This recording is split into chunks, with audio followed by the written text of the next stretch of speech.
So the title of this podcast is Pros Talking Prose. And today, what are we going to talk about, Stacey? What are we going to do tonight, Blaine?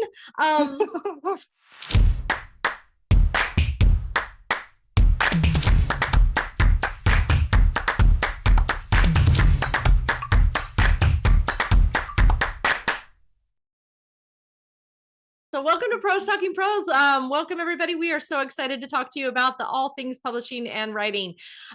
We have been busy. It's been weird.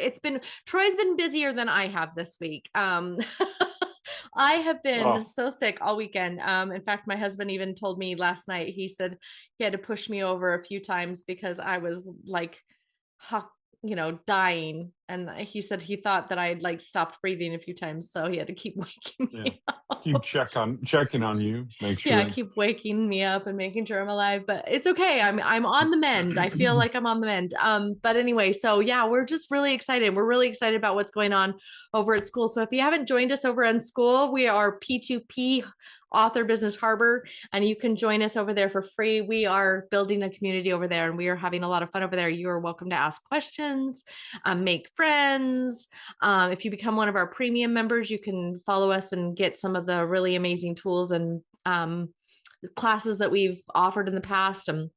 Troy and I are over there, and we also offer like ask me anything kind of classes and stuff too, where you can come and you can ask us questions about your own projects. And so we're excited about starting all those kinds of things. So if you haven't already joined us over there, we'll put the link in the description.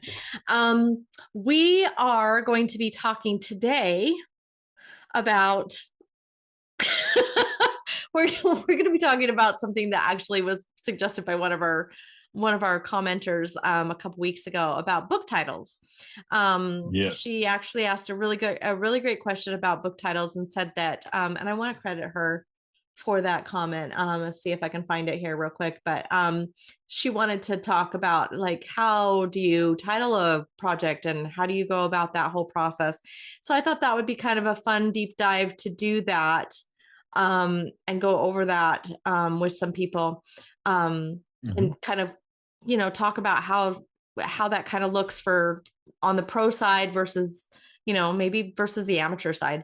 But also before we get started on that, I did want to mention a few things that are going on and kind of going like the buzz that's happening in the news world. News bulletin. Kind of a quick, breaking news. Something like that. Okay. So first and foremost, the Anthropic lawsuit. And we've been talking about this for a while, for a couple of years, actually, now that Troy and I've been on this, doing this thing. And you should know that the Anthropic lawsuit is against stalled. The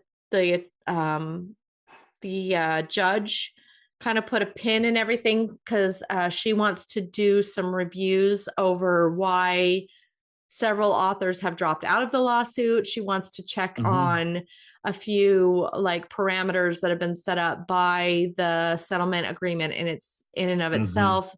Specifically, what's raising some red flags are the lawyer fees, right? Right. Well, there's two things that are raising the red flags the most.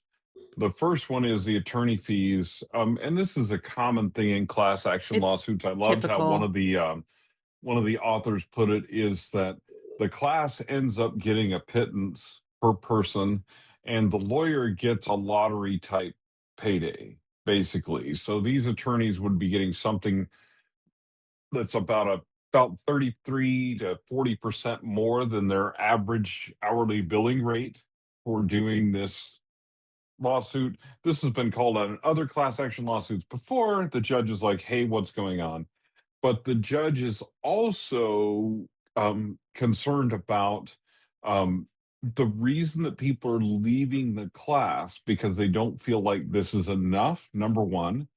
And number two, that there's no guarantee that Anthropic won't continue to use this stolen material going forward. Right. That was the second part that I was going to bring up.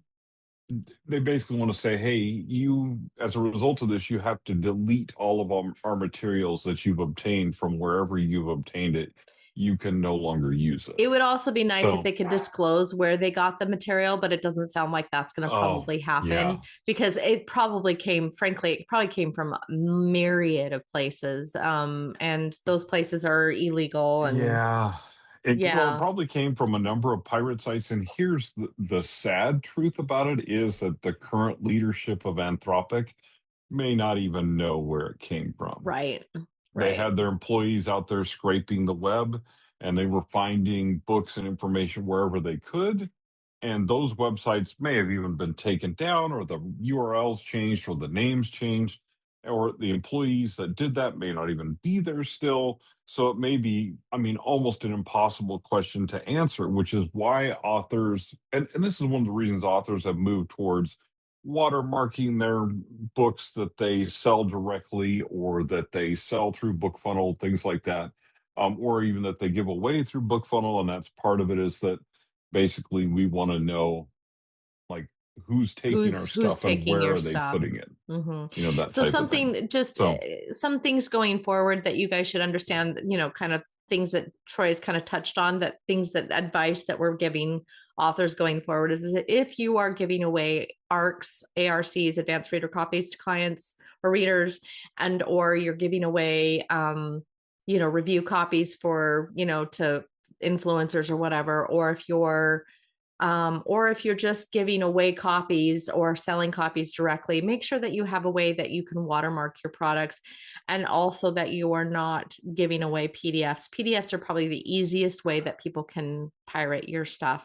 So an EPUB is probably going to be your best bet for protecting your work, because it's encrypted. EPUB. And if you watermark it, EPUB. Yeah, you're in a better position. So just be aware, if you're giving away digital copies of your book, that's probably the safest way going forward. But again, Anthropic's probably not going to give away those or disclose those ways. Like Troy said, probably because they don't even know. But that's that. Unfortunately, the lawyer fee thing, that's always going to be one of those. Well, the judge didn't mention, I don't know if it was the judge, somebody commented that the lawyer fees did seem excessive. And I agree. It was like upwards of like $10,000 to $15,000 an hour that these attorneys were going to get. Yeah, even more than that. It's ridiculous. So it was ridiculous. It's just one of those things that this happens, but it is something that the judge can rule on. Yeah. So that basically the class members get more per individual title. Hopefully. I will caution. Judge rules in our favor. I will caution also that there's this little caveat, though, that copyright infringement has been established for a long time, and that the copyright infringement payout has also been established for a long time. So it will be difficult to say that you're going to get more than that, because it has been a long established figure. So that is kind of an iffy where we're going there, but we'll see. We'll see what happens. We'll see what the judge decides. This is a completely different case, and it's also one that's going to is going to set precedent for future things related to AI. I think that's a large part of why the judge is being cautious about this. It's fine, but for those of you who thought maybe you'd be getting a payday from Anthropic in the next 6 to 8 weeks or so, you can just push that out to May at the earliest, and probably beyond that. Honestly, it'll probably be a long time before authors actually see money paid out in this lawsuit, simply because of the just the nature of it, and the fact that there are some people that are now that they've seen what's going on, are trying to drop out of the class. So because there's a separate suit that's now been filed against Anthropic. It's interesting. There's a bunch of things that are going on with that as well. It's interesting to see people dropping out too, because I don't know what that's going to make. I don't know what that's going to do, except maybe make it harder or longer before they're even paid. Because like this settlement has already been announced. So I don't know. It'll be weird. Yeah, it'll be weird to see what happens. dropping out not because of financial reasons for the most part, but no, it's precedent. It's totally on principle. They're trying to set a precedent. So they're filing a separate lawsuit with different demands, essentially meeting some of the things that this lawsuit is not actually settling. Exactly. So Look, AI thing is here. There's been all kinds of wild training. There's going to be training going forward. So these lawsuits are likely going to become just a normal part of the author life. If your book has been taken, you're going to be part of a class action suit, and then you're going to have to pursue whatever you need to pursue to make that happen, to make yourself whole. We'll just see what happens. But okay. And then the next thing we just kind of wanted to hit on was just kind of it seems like there's always an upset from Amazon. Amazon is again adjusting things over there in their world. So things are getting a little bit slow and sluggish on the report side. So it may take a while for you to get a report from them on a sales report, or it may take a minute for you to see a review actually hit, because we're seeing a lot of bots doing spam reviews, and of course Amazon is going to fight back against that, because that was another reason why paid reviews kind of went out the window. This is another thing they're working out a screening process for that, and of course it always gets a little slow and bumpy and a little sticky through that process. So just be patient. Know that your reviews will hit. It's just taking a little bit longer, and there's just going to be a little bit of a lag when it comes to getting your sales report. If you're an Ingram Spark customer, you'll already know that lag exists. It's already you already know that's a reality. I mean, sorry, Ingram Spark, but that is the facts. We've become spoiled as authors as far as the responsiveness of being able to check our Amazon sales like in the hour. It used to be that it took them 24 to 48 hours to populate. And we were perfectly content with that, because that was way better than the 3 months that it took our publisher to report our sales to you, right? So we were very happy with that. So anyway, it's just a disruption that's happening. The review thing is a little more problematic for authors, because I know authors depend upon that when they're going through the launch of their book. Having a big pile of reviews hit at launch day is really fabulous. It's fantastic. I understand, but we're all dealing with exactly the same thing. So it's not like you're going to see another author that goes, boom, all their reviews get approved and yours do not. No, it's across the board. Everybody's on the same playing field. So don't worry about it. Don't worry about it. Just breathe. Yeah. We always tell you this. Things are always going to be a little twitchy. So just, adjust. Be bendy. Relax. All right. So on to our fun topic, you guys. I'm really excited about this one. It's going to be fun. So I want to ask you a question. It's rhetorical, because of course you can't really answer unless you guys are watching the premiere and we're in the chat right now. But the question is this: why are there 17 million titles out there that have books like with the words shadow, thorn, ash in the title? Like, why is that? So we're going to talk about some book titles and how authors come up with those book titles, maybe what a title is and what it can do for you, and then kind of how to strategically think about your title in by way of and this is going to be perfect because it leads right into my metadata magic, which people aren't going to be, by the time you listen to this, it's already over, but it'll be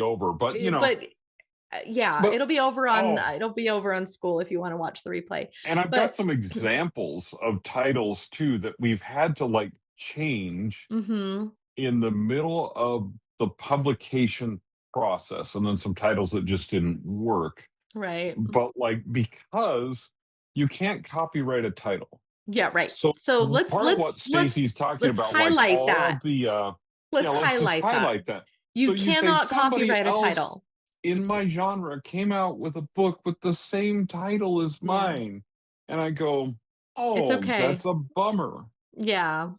If you want to write a book titled Dune, you can. You can. And get some accidental sales. Not recommended. No. Because you're also going to get some pretty rough reviews, more than likely, unless you're better than Frank Herbert, right? But, and maybe you are. I don't know. Some people say it's a long and difficult book to get through.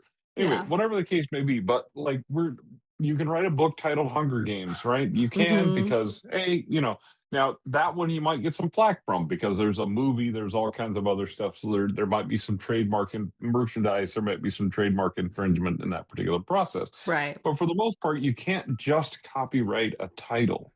Right. So when you see that there are 16 different titles out there with the same title as your book, then all that means is that was a popular combination of words that authors thought of. Most of the time, at least until recently, AI has not been used to come up with titles. And the reason is, I'll just tell you straight up, honestly, AI is terrible at coming up with title names. Just don't use it. It's just terrible. And but it can, that list that it gives you can give you an idea Right, of right. what you It can might want to have maybe as it'll your spark your title. muse or something, or give you, yeah, like you said, like Yeah, it it'll jars spark your you out of. imagination, Exactly. maybe, Jar your muse a little bit, but but most of its titles are just, oh, they just make me cringe because you're trying to make it, it's trying to make sense of whatever you fed it, and it's trying to, and it's just, it's not super good. But the problem is a lot of authors aren't super good either. And I remember an April well, Fool's joke oh by no. Writer's Digest a number of years ago because they put out a thing that there were a certain big publisher was looking for title writers, for writers who just came up with titles for their books, and they had thousands of applications within a very short period of time that nobody realized it was an April It Fool's was the joke April Fool's until joke. there were a whole bunch of applications. Because Mm. also there were writers who were really excited about that. They were like, wait, there are title writers? Someone can help me write the title of my book. And they were super excited. They're like, oh, yeah, this is Oh, going to be great. Okay, that's well, not real. It's it's not not real. real But I because will. authors are as bad as AI at coming up with their own titles. Well, So, let's talk about what a title is and why it is a big deal. Why it is a big deal, because really what people don't understand, and they don't think this hard into it, is that their title, you have to understand a title is part of your metadata. And your mhm, metadata is what points audiences towards your book. So you've got to remember that with the fiction world, your title needs to signal a couple of things. It signals your genre, your tone, it signals your pacing a mhm, little bit, it'll signal your audience, like what they're going to, it signals that reader promise. It also, in a nonfiction book, will signal your professionalism, your authority, your positioning. It'll signal your like what you're promising your reader there as well. So you need to understand that all of that is going to trigger the buying mechanism that we have inside of us, right? mhm. It's the first billboard that you have. And so it is very important. And a title is like, it does now, not to freak you out and make you like go into this freeze mode where you're like, oh my Oh, gosh, now I don't no, know what to don't. do. That's not what I'm trying to do. But I want you to understand that a title is important, and it shouldn't be just an afterthought, and it shouldn't be something that you just like offhandedly last minute go, well, Frank's business, Put something like on that. there. Like, Frank's Guide to Business. don't That's put going to that do on there. really well. That Yeah, don't do no. that. But thriller titles, like for example, thriller titles, they tend to be punchier, right? They tend to be a little bit more, like a little Mhm. bit more impactful. Romance titles usually imply an emotion, or they imply kind of maybe sometimes the tension that they're building inside of that. Fantasy titles, they will imply scale, or they'll like talk Right. about the world building, or and Oh, literary fiction is it's about just atmosphere. Cozy one mysteries note they on comfort, or fantasy titles that's going to just make my eye twitch and my head hurt and stuff like that I shouldn't is have said it. please make it so that I can pronounce Oh your yeah, fantasy title. If don't you put have words just a there. whole bunch of letters that I can't pronounce as your title, now you may appeal to some epic fantasy readers who go, let me look inside the cover for the pronunciation guide for that word. That person is not going to be me, and there's not going to Right. be a lot of those people. So make it, even if it's the name of your world, if it's the name of your character, make it something that we can sound out and pronounce, please and thank you. So that is actually what I was going to lead into, is like some of the biggest mistakes that authors make with their titles. And that's one of them, is making your title like completely unrelatable, ununderstandable, like something unpronounceable. Like if you cannot pronounce the name, people are going to be like, what, they actually, believe it or not, they get more frustrated with it than they do get intrigued, or so Right.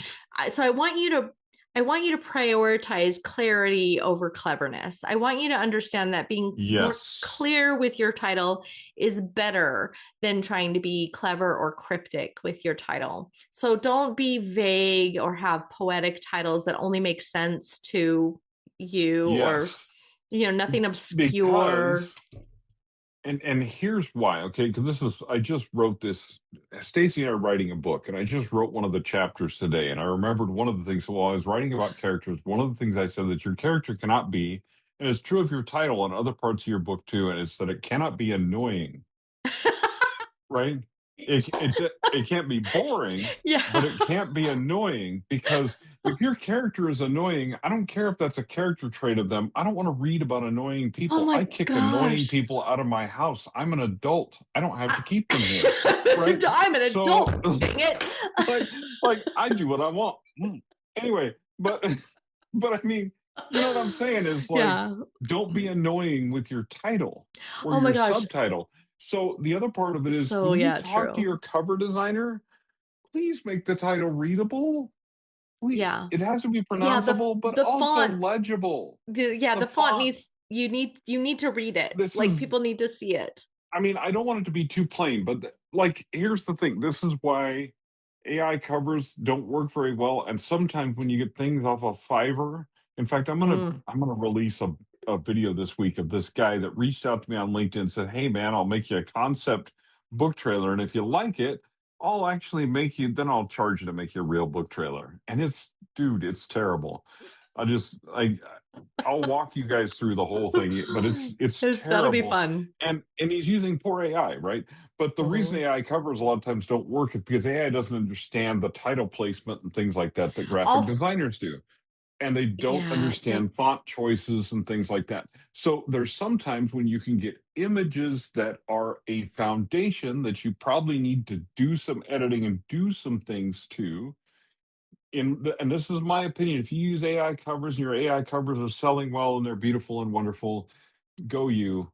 Thank you for all your contributions and thingamajigs, whatever. But the truth is that AI just isn't that good at some of the design elements and some of the more unusual font elements and things that you can do, but that are still legible and still readable. Right? That is super important, that your reader can get a sense of what your book is about from the title. And if we can't read it, we don't know what your book is about. We no longer care at that point. It really is true. I mean, there's even a trend on TikTok right now where people are picking up books and they're like, what is this even about? And they're putting books back down. Like it's just kind of a thing. So just understand and know that just as much as the book blurb is important, so is the book title, and it needs to be clear. And so just go ahead and be clear. Don't think you're clever. Be clever. Yeah. Don't be overly clever. Right. I mean, your title should tell us something about the theme of your book. One of my favorite books from the last couple of years is called We Lie Here. Right? Yeah, I like that one. And I mention that one a lot, right? We lie here. But what does that tell you? Well, this book is about deception. There's lying in this book, right? Now, it could be about a bunch of people relaxing, but that book wouldn't have sold as well. We lie here. Just lying here. No, it's actually, I think that would be We Lay Here. We lay here. Something like that. I don't know.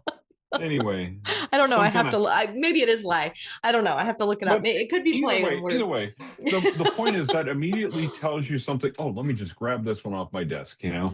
Oh, I love that one. Everyone in my family has killed someone. Well, first of all, I can tell by the cover that it's going to be funny, but I can also tell there's going to be a lot of killing. Yeah. It's a murder mystery. There's a mystery and there's a lot of killing going on, right?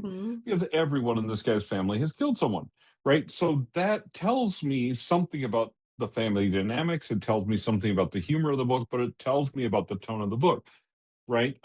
So that's what titles are supposed to do. One of the other mistakes, I don't know if you have this on your list, is people that mistitle by genre. Okay. A thriller that's titled Hearts in Paradise is mismatched tone. probably not going to do so well. Mismatched tone was one of my lists because you don't want a dark thriller that has like a whimsical title.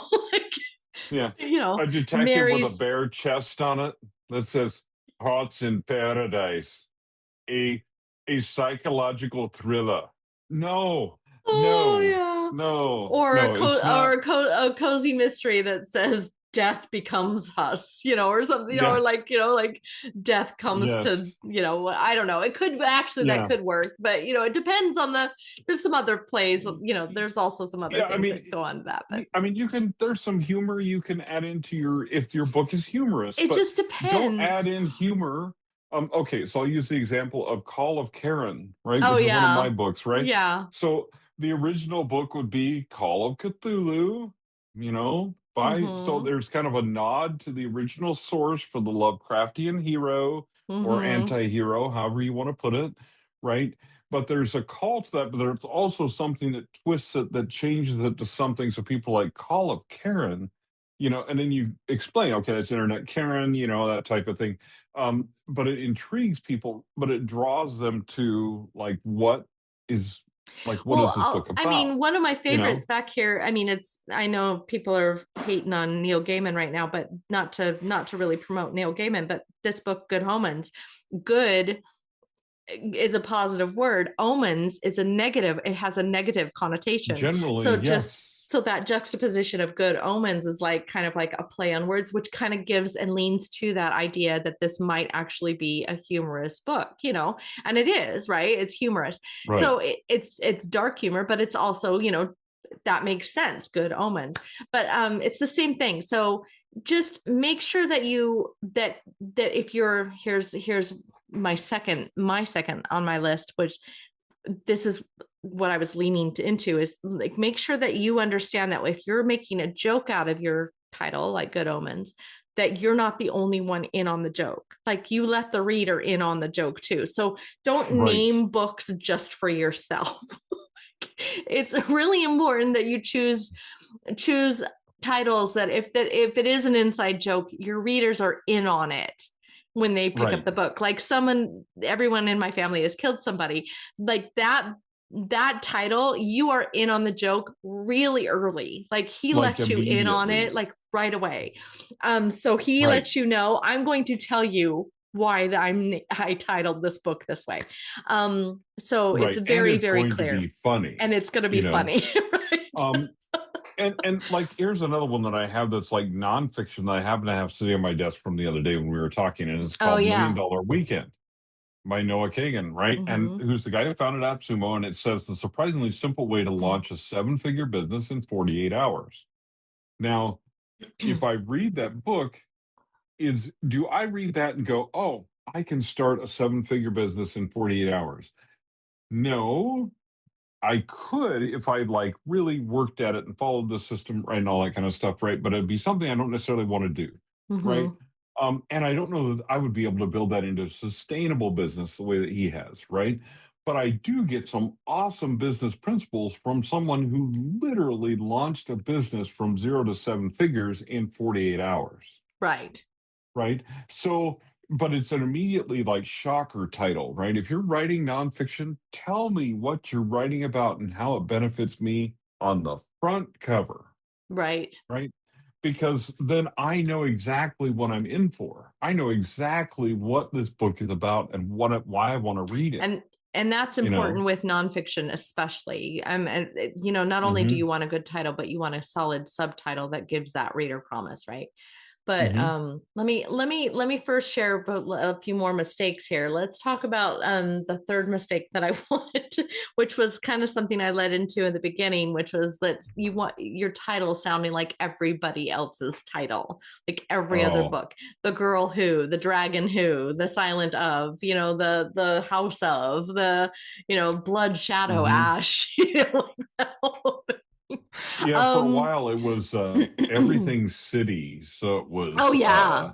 What was it? Dark City and the something of the city, and you're City of, like, yeah, what was in it the world? city? Yeah, And City of it Ember, crossed City, yeah. genres too. So then it was like, okay, so there was the romantic city things, and then the thriller Yeah. city things, and the mystery city. I'm like, give me a break. It's everything's happening in the city, right? And it was just a trend. It was the Yeah. way things happen. But like, pay attention to those trends.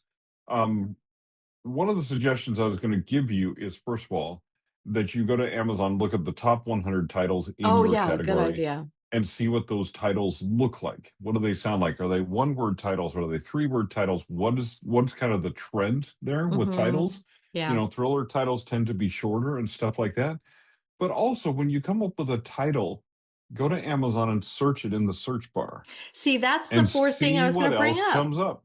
is that they Oh, ignore searchability when they're titling their yes, books. That's because another I thing that, have examples. We have an yeah, example, we have examples. you know, that So let's like, so talk. yeah, I mean, I can throw one out there really quick. So Scott Cartvet, we did a book for him that's now titled Full Throttle, right? Mhm. The original title of that book was Fly It Like You Stole It.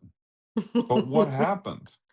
It's not Well, really, yeah. no, it actually, that was a great title because I, of the way that his book was constructed. but you, But yeah, when we but searched it in Amazon, there was another aviation book that had just come out that had the exact same title. no, I wouldn't have guessed that. I was actually Yeah. guessing that it had too many, like it Oh had too no. many words. Fly It Like You Stole It was actually because of the way. So essentially, the ending of his story is that he was the guy, this one of the stunt pilots that flew the final scene of Maverick when Yeah, they stole an F-14, right. right? So it brought things around. It made sense. However, there was another guy who wrote a book with the exact same title, Fly It Like You Stole It, that was also a jet pilot and close enough Ooh, that's too close. that like it was too close. So it would have looked like, because we came second, it would have looked like we imitated his title, Yeah. right? So we don't want to do that. Now, are there other books named Full Throttle? Yes, not aviation books, right? So we Right. searched deliberately to see, and then put a subtitle on there that made it appropriate and all that kind of stuff, right? But the important thing, what the main thing was, that we searched the title first, because I've done this before on my own books, to search the title and gone, there's too many books by that name and it's too confusing because You they're know in the what? same genre. It's funny. I'm not gonna put fingers on it, but there's a few books that you and I have recently published even that we've noticed there's some duplicated titles that are throwing up, like for example one that we're very excited about coming out soon, that actually has another title out there that is a male on male gay romance, and this book Mm-hmm. is not at all that way. So but they have the same title, and it's unfortunate. Yeah. Well, it's unfortunate, but it's vastly Excuse me, different everybody. genres. So Yeah, people that are completely different. searching for one are not going to They're find not going the to other find because the they're not going other. to be searching in the same place. They're The not going to problem see, but is it's when you get overlap within your genre, that's the worst part. That's that's the the worst. worst.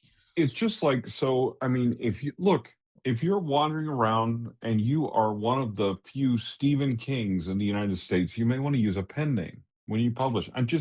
It's an idea, right? Right. You, as Stephen King, should not publish under your own name and write a book Does called that mean that Misery. if you have an author name that's the same as somebody else, you should change your name? Not necessarily. There's a lot of people out there No, that have the same no, author no. name as Just other people. popular. If it's someone that's like, if you are James Patterson. Okay, so I have a story about that actually. Because there was a guy that I knew that wrote under, what was his, R.J. Patterson Oh, was okay. his pen name. Because he And that was a was not James even close Patterson. to his legal name. So he wrote under R.J. Patterson Ooh. because it worked for him in the Yeah. algorithm. He got some cross sales from people who thought James Patterson, till James Patterson's attorneys decided, That was too Mm. close.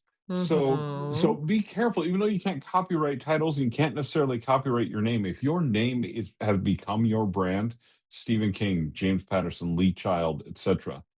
Trying to publish, if I tried to publish as LT Child, I would probably run into some legal questioning at the best, perhaps some legal trouble at the worst, right? Right. So even though, like, don't go publish the Da Vinci Code as TG Brown, whatever. You know what I mean? That's going to be a bad idea, right? It's Right. just Right. there's going to be bad things that happen. So search your title on Amazon not only to see if it's just easily searchable, and if people it's something that people are searching for, but see if there's other titles that are really close to yours that you don't that are in your genre, especially because you don't want confusion within your genre. They think that you're that, especially if it's by a bigger name author and And you're the a newer algorithm, author. it's not the algorithm. I shouldn't say the algorithm, but that Amazon will actually flag you. You would probably get an email nowadays for things like that. Mhm. They sometimes will warn you if stuff looks a little too. So there's, I mean, like I said, I'll be talking in metadata magic on things you can and can't do, but that's kind of one of the things that came up actually is like trying Mhm. to use keywords that Right. capitalize on other people's success. You're not allowed to do that. So there's things Well, like that.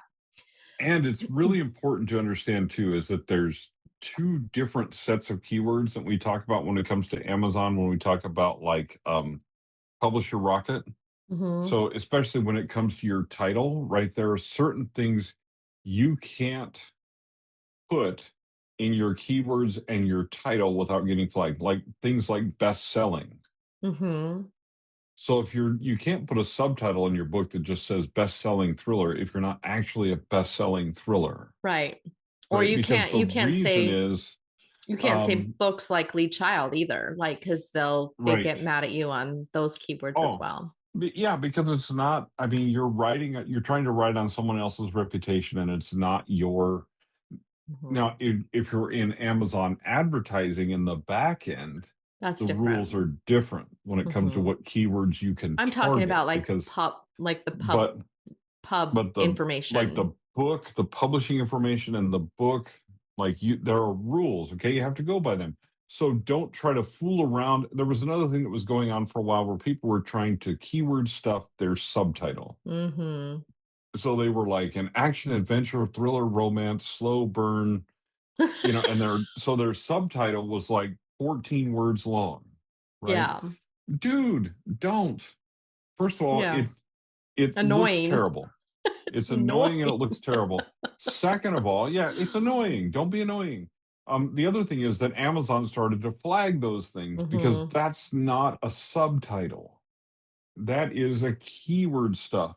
Well, keyword stuffing, as we talked about before on our podcast, like that went out with SEO in like 2009 with Google Penguin. Okay. Right. You're still trying to do that today.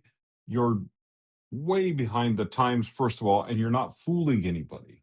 Right. The algorithms are going to fully understand what is exactly you're trying to do, and you're more likely to get buried than surfaced. Okay, Exactly. so don't do that. If you want to put that this is a romantic thriller, that's fine to put the genre, simple genre, subgenre, combo genre, whatever, in your subtitle or whatever. But don't try to stuff it with, you know, slow burn, romance, thriller, psychological thriller, whatever, and put 15 keywords in there. Just don't do it. It's ugly. It's terrible. Doesn't work well. So it's just ugly. It's Annoying. ugly. Annoying. Everybody don't, yeah. I mean, we don't Don't like be ugly. annoying. Don't be annoying.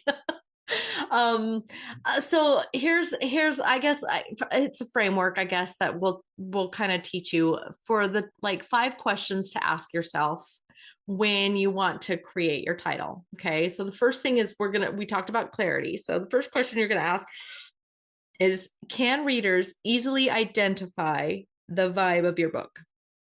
That's your first question. Can they easily identify like what your book is, the tone, the feeling, the genre, like can they feel that instantly? If not, that's not necessarily like a no on your title, but it should kind of give you, kind of a like scale it, give yourself a scale of 0 to 5 and ask yourself, where are you on that strength? Like the 0 being the weakest and 5 being the strongest. And then you can kind of like gauge where your title sits on that scale. The second question that you should ask has to do with curiosity. Like, does this title intrigue your audience? Is it going to generate a curiosity? Is it going to make them wonder what your book is about? A really great book that we just did and we're getting ready to launch for our author Lindsay. I don't think she would hate that I'm calling her out. Lindsay Goodpaster. She named her book Secrets at Westview, or Secrets of Westview.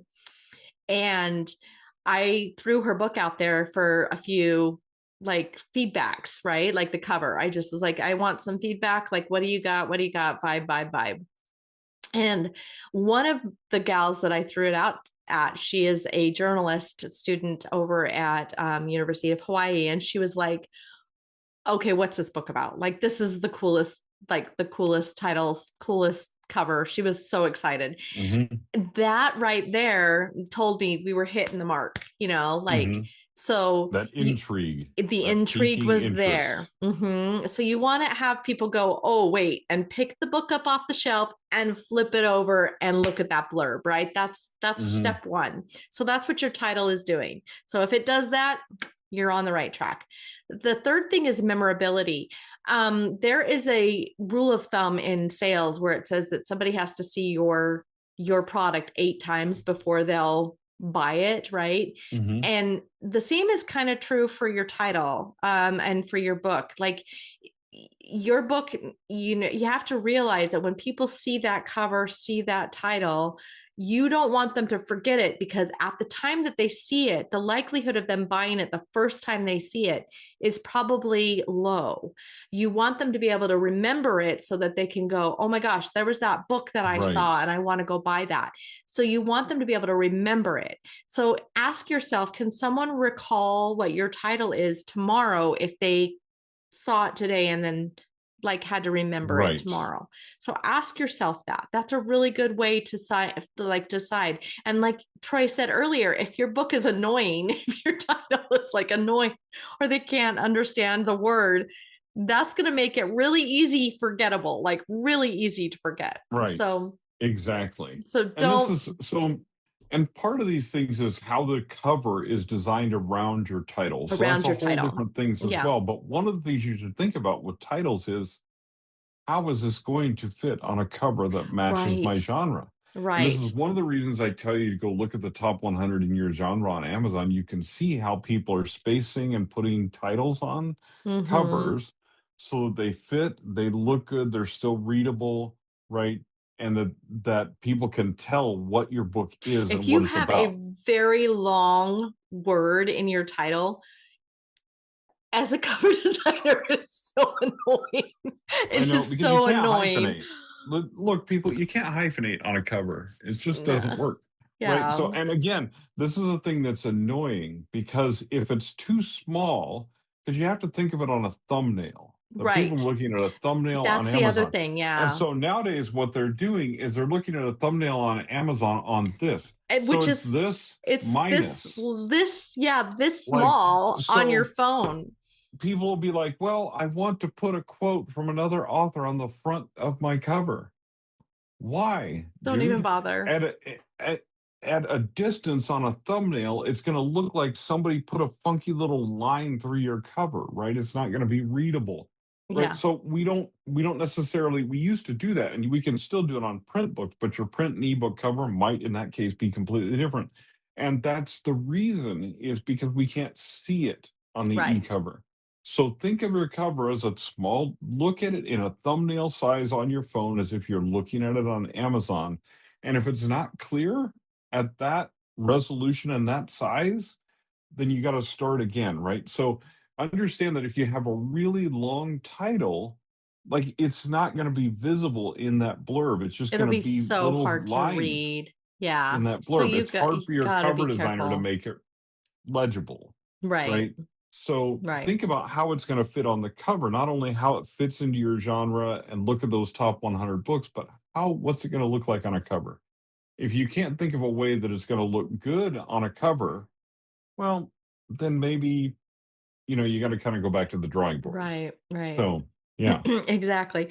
Sorry about me clearing my throat and everything a lot this podcast too, because I'm getting over this thing and it's just starting to drain everywhere. It's not good. Okay, fourth question. Drain. So does it sound like it belongs? Yeah.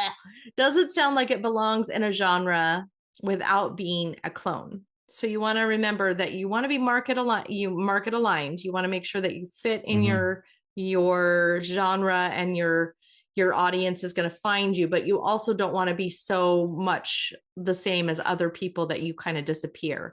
And that is really easy to do nowadays. So be very, very careful here. And like Troy said, the best way to do this is really go and look at the top 100 and see where you fit. Yep. See how things look. Let me offer a little caution, because I know authors a lot of times are trying now between AI and some of the template tools that are out there to make your own covers. Here's the problem with templates, like on BookBrush and on everybody Canva, uses them, right? Is that everyone uses them. So the problem is it's very dangerous for your book to look so much like what somebody else's.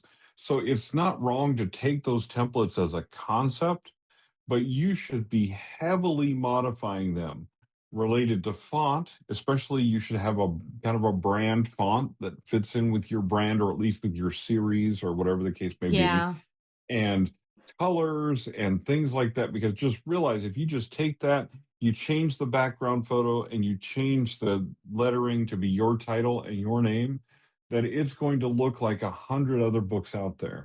Just understand and know exactly like them. Especially when you're using AI covers, the font specifically, they're not going to use any kind of really special fonts or anything really unique, because they're using Google fonts or fonts that are in the public domain. And those fonts are very, very basic. And so and the reason is because if you get anything nicer than that, you're paying for licensing, which is something that people don't realize. And also, a lot of times the images that they're taking, and this is one of the reasons why visual artists are very upset with AI, is because a lot of times they're taking visually, they're taking art that is from another artist and they're stealing it. On AI is replicating it and stealing it. So you have to be very careful. So that's why I like what Troy's saying here, is like, use it as an example, use it as an idea, use it to conceptualize something that you might have as an idea, like something that you might want to think about talking to a graphic artist about doing and creating, but don't necessarily take it straight off of the AI or straight out of a Canva template and just run with it, because you're like, you run a lot of risks doing that. If you don't have the talent yourself to be a graphic designer and to heavily edit and design your cover around that concept, then what there's nothing wrong with is using that as a concept to hand to an actual cover designer. Because Stacey and I have done this. I had one where, I had a car, right? It has to have this car, and I want this kind of vibe and this kind of street. And then we hand it over, and then we go, okay, well, what does that really, like, what do we really need from that? Well, then that ends up being from a stock photo, not AI, and then heavily modified, and paint brushes and textures and layers and all that kind of stuff. And suddenly it looks nothing like what the AI put out, right? Well, yeah, maybe. Right. It might be. There's elements there. No, it didn't actually. But it didn't even, the car wasn't even facing the same way, right? No, it wasn't on actually. This particular cover, which is coming soon. Yeah, I'm excited about it. You'll be able to buy it on my website. Oh yeah, Holly's reading it, and she likes it. She couldn't put it down. And I was like, oh, that is the words that I want to hear. Those are the best compliments ever. Yeah. But anyway, the point of that is, though, that what we did was took a concept that we pulled out of AI and put it into a cover design mechanism done by humans. Right. So and the point is, and Stacey's absolutely right about fonts, like Adobe fonts and the higher end fonts, like you that have to have a subscription to Adobe, or you have to be pulling these fonts from somewhere. So like the fancier fonts, you're Creative just not going to Market or have anything like that. Yeah, you're just not going to have them on. AI doesn't have access to them, doesn't have the right to use them, and you're not going to necessarily have access to them unless you've got a graphics design Not only program that that, you're using. graphic designers usually Photoshop, know how to Affinity. make those fonts really pop on a, yeah. So there's a lot that Yeah, goes into it there's a that lot that goes I'm with it. There's a learning lot that about. Yeah. And I'm also very we much learn. humbled.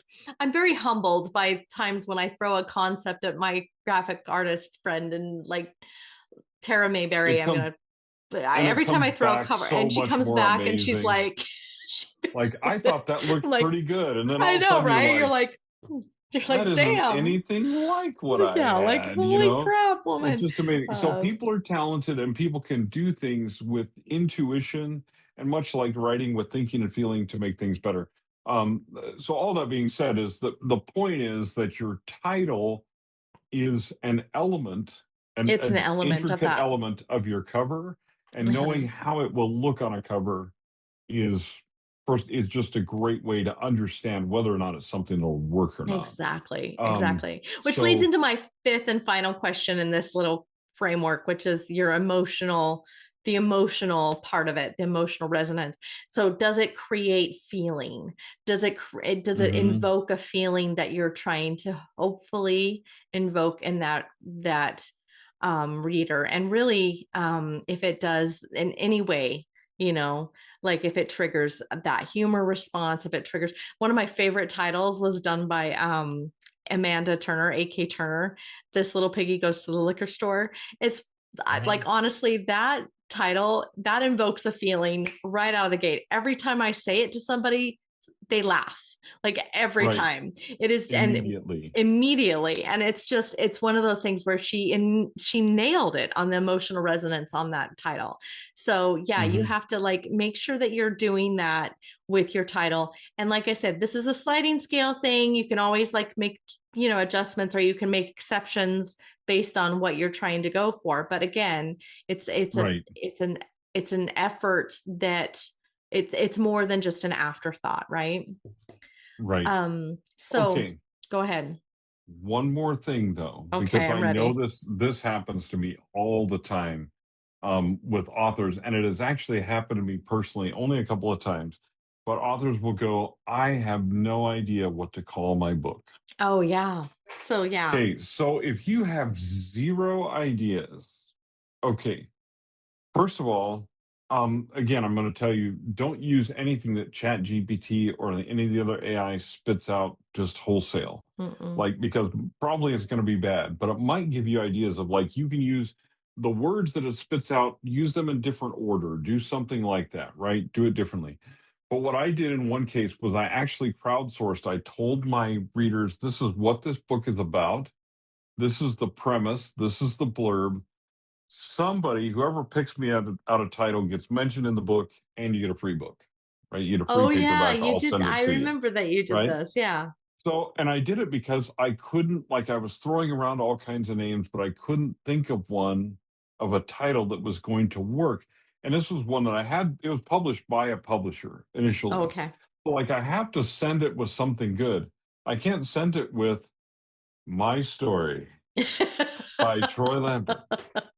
Can you pick the title for me, please? No. When you're submitting, don't do that. When you're submitting to a publisher, don't do that. Okay? It's Don't do dumb. that. Don't do it. So even though I mean, anyway, I had a pretty sure deal that this was going to get picked up, but I still had to complete the book. I still had to do the work, right? So I have to hand them a title. So, and basically it's about this guy who basically, he goes through these traumatic events. He gets chased out into the woods. He finds a stray dog out in the woods, and the dog becomes his best friend. And so it's literally the dog ends up saving the man, even though the man saved the dog. Okay. And the man is not the noble hero of the story, the dog is. Right. So by the time you get to the end of it, you would understand that. But the title that one of my fans came out with was Stray Ally. And I was like, oh, that's perfect. It's still one of my best selling books, right? Is straight like it's in the British, it's all kinds of that book is all kinds of places. I'm not even going to brag about it, doesn't even matter. But the point is that one of my fans came up with that name and immediately it clicked with me. It's a stray dog who becomes this guy's ally. Stray ally. That's what the book is about. That's the book in 2 words. Yeah. I'm like, that's perfect. Boom. Send it off to the publisher, send it to the cover designer. Beautiful, happy, lovely, all kinds of wonderful things happen, right? As a result of that. But like, I couldn't come up with, like, I have just a block, just title block. I couldn't come up with a name. And authors have this happen all the time. So get with your peers, ask your readers. Yeah. Just And that was the throw next stuff thing I out was going to there. talk about, is just like how to test titles. You can test titles. You can say it out loud. Give it to, write it down Oh, and have people say it back to you. mhm. Text it to people, do a thumbnail test, see what it looks like on a thumbnail. Throw it out into Amazon and do a search test like we talked about earlier, or like send it out there like I did to a couple of people that I knew were voracious readers, and I threw out that cover and I said, what do you guys think? And just the feedback that I got gave me a lot of Instant information about, feedback. right. And they're not reading the book, they're just seeing the title. So things like that. You can test to see if people remember it 24 hours later. Mhm. What's funny is Troy and I we're working on another segment of our business, and we're talking about like what to name it and how to make sure that people understand what it is. And it's specifically geared towards entrepreneurs and the nonfiction world, but we're working on this thing. And I remember we were trying to come up with a product name and everything, and some of the names were thrown out all like, oh yeah, that's really good, that's really good. But then, like the next day we were like, what was that? What were we going to call it? And we're like, what were we Couldn't thinking remember of it. that? That was terrible. Finally something stuck, and now we're like, oh yeah, okay, now that makes sense. And when it rolls off our tongue and we say it, and it's like makes sense. But that was one of the tests, is like remembering it. Like, is this something that's going to be Mhm. remembered? And then compare it against the top 100s, right? And here's another rule too, and I'm going to mention this here because especially if you have a plan to have a website that's 100% dedicated to that book, or if you're naming a business or whatever. Yeah. Here's the rule of thumb. Take all the words, squish them together, and show them to a group of junior high boys. If anyone giggles, You're in trouble. start over. Do you remember that Okay. there's a meme that goes out and it's like hashtag who remembers? Mm-hmm. And when you read it as a hashtag, it doesn't read who remembers. It doesn't read who remembers. No. I mean, there So are, like be and I mean, careful. it can also be things like there was um, a Wisconsin department. It was the Wisconsin Department on Aging, and it was a thing created by the state of Wisconsin to help seniors. Oh But the no. website was Wisconsin DOA for seniors. Okay, look. So So bad. eventually they actually changed the name of the agency Yeah. because, like, I mean, obviously that's not intentional, right? But this unintentional faux pas, they put out Wisconsin DOA. This is our department on aging, here to help you seniors, you DOA mother. Whoops, sorry. Anyway, um, right, it's I just take bad. offense Like to that's that remark. bad. Okay, so like be careful, right? Nobody wants therapist.com. Right. Yeah. Did Yeah. you guys figure that out on your own, right? But you don't want that. Okay, so same thing with your book title. If you squish it together or if you put it on a page or something like that, show it to a junior high boy. If they laugh, if you don't have a junior high boy, go find one in your neighborhood. If they laugh, if they giggle, There's a good especially test. if they giggle, turn red and don't want to tell you why they're giggling, just change it. Just don't even ask Don't any even questions. ask. Just change it. Right? Just change it. Yeah. And I mean, and this is the thing, like I say, unless you're writing something steamy and funny or whatever, and something like that, you intentionally want people to laugh when they read your title, just be sure people aren't laughing for the wrong reasons. Right. Right? Right. It's just let's be just be thinking a little bit here because you might get some accidental chuckles, maybe some accidental sales, but you're probably not going to get what you're looking for. Right. Um, and don't try to imitate super popular titles. I often mention this, but I'll mention it Yeah. again here because we're talking about titles. but I was working for a romance publisher when 50 Shades of Grey came out, and we got submissions that were 50 shades of every color you could imagine, including a lovely title called 50 Shades of Fuchsia. Now, first of all, there are not 50 shades of fuchsia. There aren't. Okay, look at your color wheel. Right? Fuchsia's so ugly. Back off. I mean, just well, and there's the other part of it. Like, and even if your story was wonderful and we accepted your story, there was no way we were going to use that title. Okay, so I mean, just please think about what you're doing. Okay, like. Twilight comes out, don't submit a vampire romance with vampires that sparkle titled Dusk. Okay? No.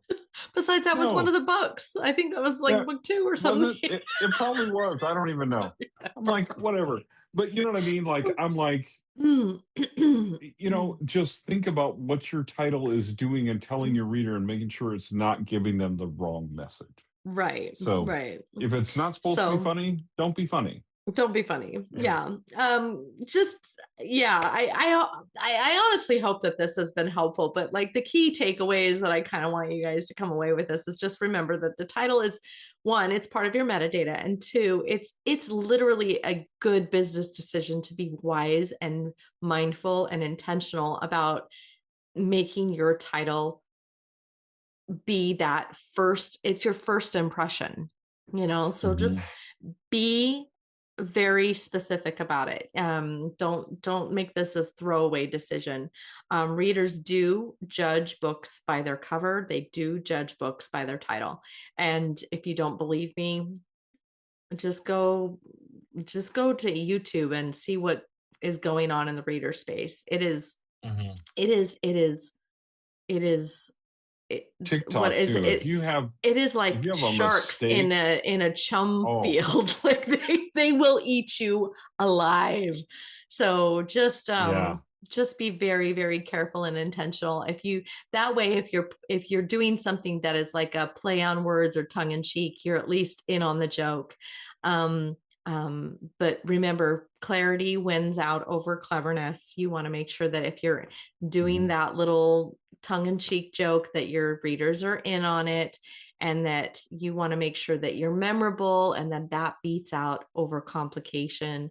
You don't want to have a complicated title that's really, really difficult. You want it to be memorable. You want it to be something that they're going to remember, because it is one of those things that you need to remember that people are not going to buy the first time they see you. Most likely that is not the first time that they're gonna. So you need it to kind of like repetitively come up, and something that they can remember. So your title, number 1, should be something that alerts a reader that your book is something they want to read. You don't want it to be hidden. You don't want it to blend into the background. You want it to stand out, but you also want it to signal your readers that is something that they want to pick up. So it doesn't have to tell the whole story. It just needs to let them know that you're there. Exactly. So I hope that was helpful. Do you have any final like tidbits or words of wisdom? My only thing is, one thing we're going to do. So we talked a little bit about AI. We've talked about AI in this podcast before.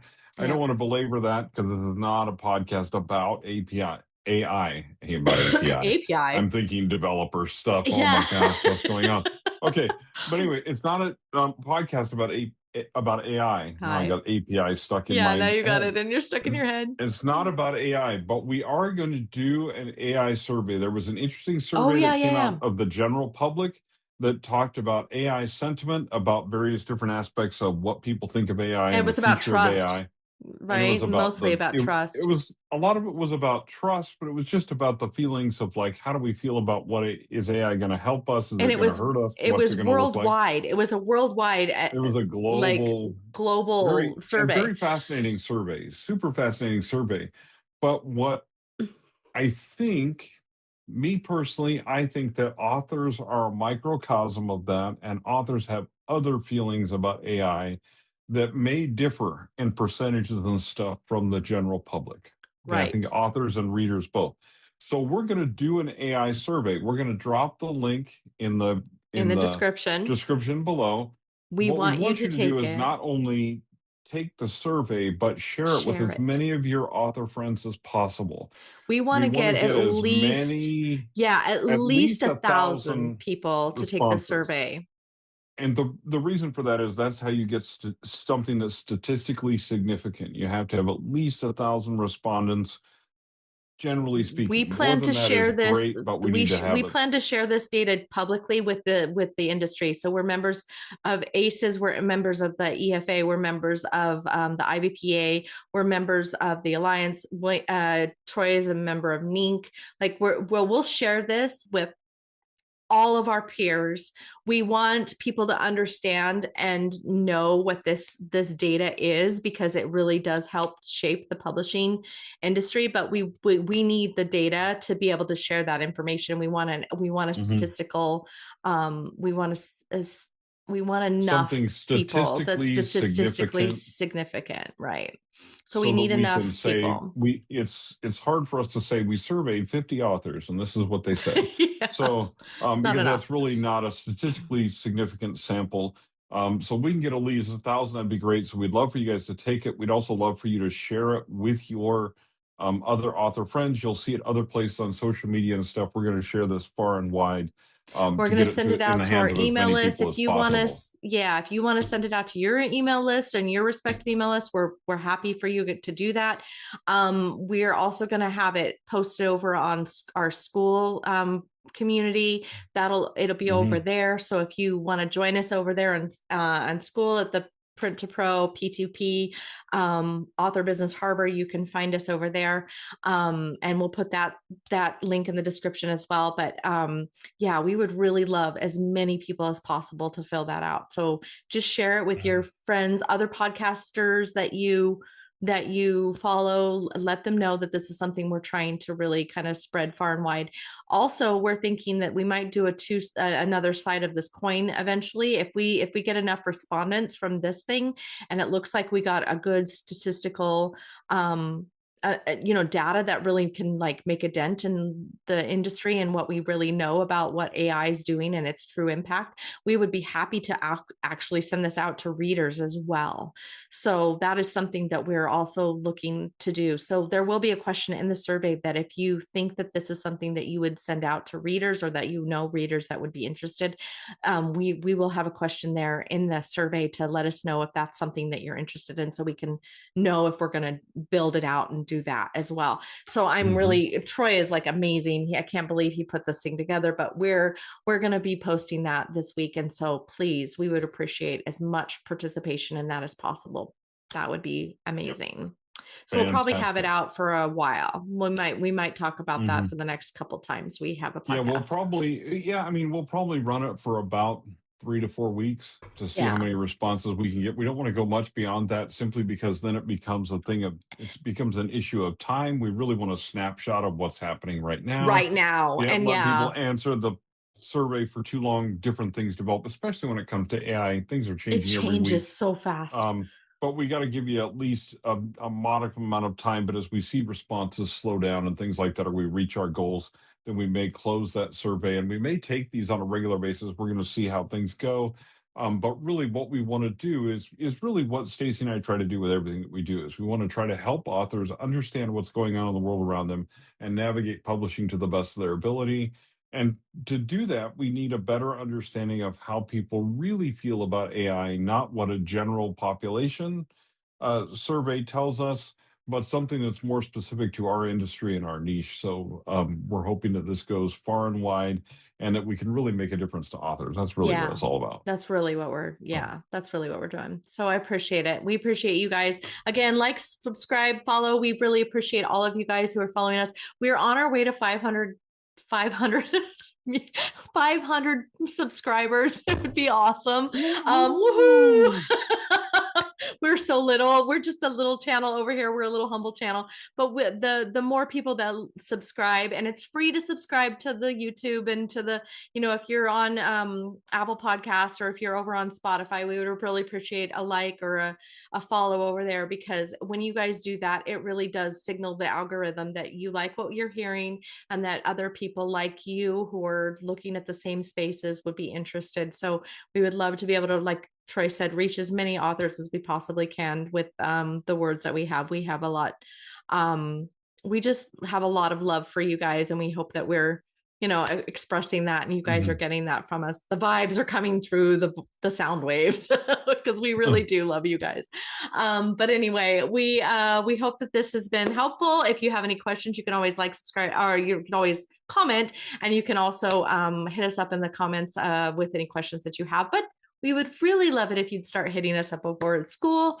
And, you could always email us and follow us on our respective websites, printtopro.com and theplotabides.com. We hope this has been great. We hope you guys have a wonderful week. And remember to keep reading, stay weird. Just thanks, everybody. Yeah. Bye. Stay weird. All right. Stay weird. Bye. Bye.